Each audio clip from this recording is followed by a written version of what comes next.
Because the Bible says, not that I'll give you something old, I'll give you something new.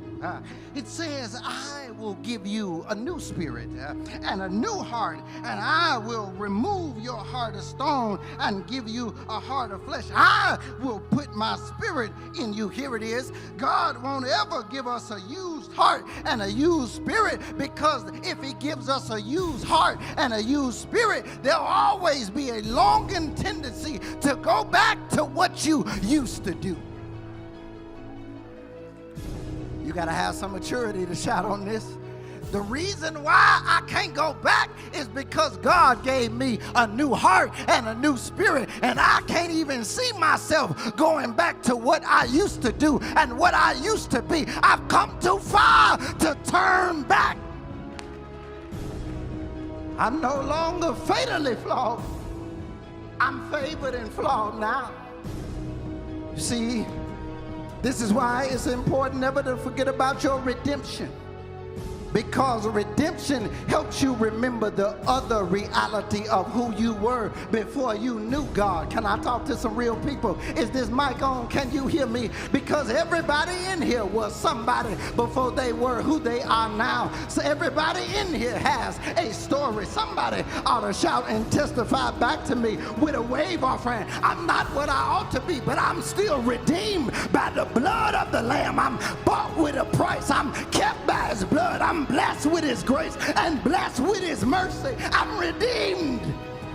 That here it is. When faithful people live faithful lives, and the gifts and the giving of their lives leave behind a whole lot of evidence that the Lord has been good to them, that produce some other faithful witnesses to serve God and the spirit of giving. You want to live forever? Start living your life and leave some evidence behind. I wish I had a real church here. That if you want to live a long time, that if you bless some other people, and you live good enough and leave enough evidence that even when you dead and gone, the evidence of who you are can still be around.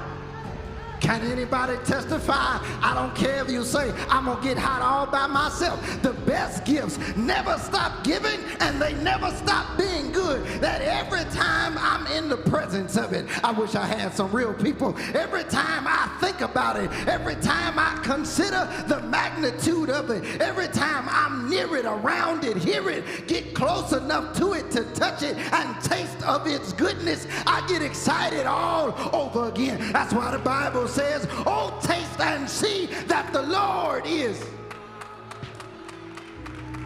And I put my weight on it.